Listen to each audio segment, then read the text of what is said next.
Ibihe byiza abanyarwandakazi, assalamu alaikum wa rahmatullahi wa barakatuh, maisha marefu. Mu kiganiro cy'uyu munsi podcast 250 tugiye kugaruka ku mucyo Emirene yatanze ku byagiye bivugwa n'abantu batandukanye n'abanyamakuru batandukanye ko Philipita atigeze amutabara, bakavuga yuko ngo Philipita yaba ari umuntu mubi. Ibyo nibyo tugiye kugarukaho muri iki kiganiro. Ubundi René Murindahabi yagize ibyago kwa 23 Gashyantare na 24 ubwo nyina we yitabaga Imana. Tukaba tunamwifuriza gukomeza gukomera, ari nako twifuriza mama we gukomeza kuruhukira mu mahoro. Nyuma gutabaruka k'umubyeyi we habayeho kumuherekeza abastari batandukanye bafashe mu mugongo Emirene mu ngeri zitandukanye, aba bahanzi, abanyamakuru bagenzi be, abakinnyi ba filime n'abandi batandukanye, bose bamufashe mu mugongo.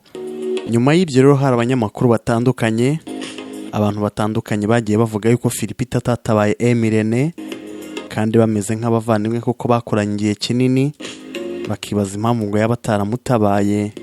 Hari n'abagiye bavuga yuko Philipita ari umuntu mubi, bakavuga ko kwanga gutabara Emirene yagaragaje urwango rukomeye.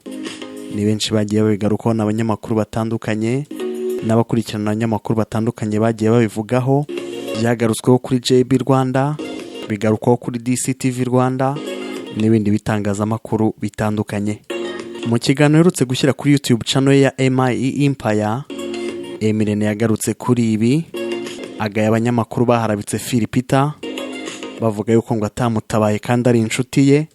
Ibyo rero yabigarutseho, anagaragaza ko kuri Philipita nawe atari yorohewe.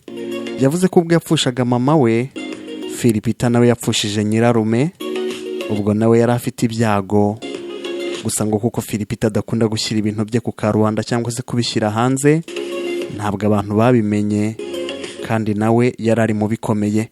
Hejuru y'ibyo kandi, ibyo byaje n'ubundi Philipita ari mu bihe bikomeye ubwo yaboraga channel ze ebyiri, ariyo The Choice Live na Philipita 250. Philipita yavuze yuko zahakinzwe, gusa n'igihe YouTube channel zivaho kubera wenda amakosa ya copyright yaba yarabayeho, imwe ikaba yayakora bigatuma n'indi kurwaho. Ibyo ariko bikamugiza YouTube channel zisangiye AdSense icishwaho amafaranga. Ikindi kandi channel ya Philipita 250 yanyuzagaho umuziki, yo yatangaje ko yibwe kera, hakajyananyuzwaho video zitandukanye zari muri rurimi rw'icyongereza, aho yagaragaje yuko yari yarayibwe. Ubwo ro byaje kurangira n'indi channel ya The Choice Live nayo imuvuye mu biganza. Ikaba atari ibintu byoroshye kubera yuko kuba wabura YouTube channel zawe ebyiri kandi zari channel zikomeye zinjiza amafaranga zigutunze, byo ubwabyo ntabwo ari ibintu byoroshye. Hejuru y'ibyo kandi, ibi byago Emirene yagize byanahuranye n'igihe Philipita yasoraga indirimbo, nyuma y'igihe ikaza kuva kuri YouTube bitewe n'uko hari uwayishyize kuri YouTube mbere yabo, birangira bigaragaye yuko indirimbo ari iye, hanyuma aza kubahesha copyright strike, ariko nabyo babigiyemo birakemuka. Ibyo byose bishobora gutuma umuntu atagira na morale, bivuga yuko nawe yarari mu bitoroshye. Ni na kenshi kandi abantu bagenda bahuza Philipita na Emirene bakavuga ko bakoranye igihe kinini, dore ko banakoranye igihe kinini koko, ariko bakavuga ko nta bushuti bafitanye cyangwa se ngo ubwo bafitanye urwango, bakagenda bigarukaho cyane.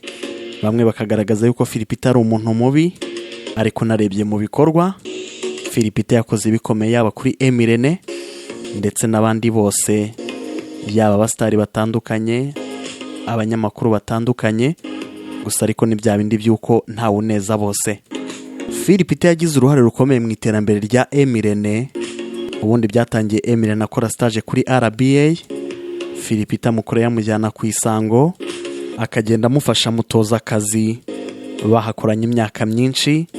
Hanyuma mu mwaka wa 2020 Philipita agiye ku Isibo na Emirene bahita bajyana, bagenda bakomeza bakorana akazi mu gisata cy'imyidagaduro, aho twavuga yuko Philipita yari nk'umunyamakuru wo muri office, naho Emirene ari umunyamakuru wo kuri tele. Barakomeje baramamara, Emirene nawe agenda yamamara, agenda azenguruka ahantu hatandukanye, amenyana n'abantu bafite impano zitandukanye, bituma yinjira no mu kurebera inyungu abahanzi. N'abahanzi Emirene afite yababonye kubera n'ukuboko kwa Philipita kuko bose baje mu gihe bakoraga ku isibo, hanyuma ibiganiro bagiye bakorana bakabishyira kuri YouTube, abantu barabakunda. Nko kuri Dorcas na Vestine nuko byagenze, kuri Niyo Bosco nawe nuko byagenze, kuko Philipita yoherezaga abana bari bafite impano akaboherereza Emirene bagakorana ibiganiro bakabishyira kuri channel ya Philipita 250, nuko bagiye bamamara. Byarakomeje rero Emirene aza no kumujyanama w'abahanzi, afata Niyo Bosco na Vestine na Dorcas baragenda barakora baramamara. Icyo gihe ariko yakoranaga na Philipita ku isibo, gusa Emirene yatangiye kugira ibikorwa bye yikorana ubwo havukaga ikibazo kuri Vestine na Dorcas, igihe ababyeyi be ngo bashakaga cano. Nyuma y'uko ibyo bibazo bikemutse, Emirene yahise ashinga MI Empire, agenda akora ibiganiro bitandukanye ku giti cye, agenda anakorera imiziki abahanzi yafashaga. Emirene akomeza kuzamuka. Nyuma y'uko ibikorwa bye byari biri gutera imbere cyane, umwanya yabonaga ntubuhagije, yaje gusezera ku isibo, noneho ajya gukora full time mu bikorwa bye. Emirene kubera izina yari yarubatse, kubona umusimbura ku isibo byabaye ikibazo gikomeye. Nyuma y'igihe bamusaba yuko asubirayo kugira ngo ajye kuziba icyuho, asubira yakora akazi, yongera akora na Philipita, gusa yarongeye avayo ubu akabakorera MI Empire ye, mbega ubu arikorera ku giti cye. Emirene na Philipita ni bamwe mu bakomeye mu myidagaduro y'u Rwanda, bombi bafite ibigwi bikomeye, namwe mu banyamakuru beza b'imyidagaduro bari mu Rwanda. Abanyamakuru bakaba bakunda guhanganishwa, bikaba byagaragaza wenda mu umwe ko ari mubi, ariko urebye ibikorwa byagiye biba ntabwo ariko bimeze. Philipita kandi agenda afasha n'abantu mu ngeri zitandukanye, yaba ashaka kuzamura impano zabo, yewe binarenga n'ibyo. Waba ukeneye nk'ubufasha bw'amafaranga akabuguha, hari benshi yagiye afasha akabaha amafaranga kandi atari inguzanyo cyangwa se atarayo bazishyura, ahubwo akabaremera. Philipita niba utamuziho byinshi, ubundi amazina ye ni Nzeyimana Philibert. Yatangiye kumenyekana mu mwaka wa 2011 ubwo yatangiraga nk'umunyamakuru, birangira agiye no kuba umushyushya rugamba, nyuma yinjira mu budj, agera no mu buhanzi. Philipita amashuri abanza yize mu bigo bitandukanye, ayisumbuye yasoreje kuri Groupe Scolaire Gahini, aho ni mu karere ka Kayonza. Yize biochimie, ubwo ni ibinyabuzima n'ibinyabutabire.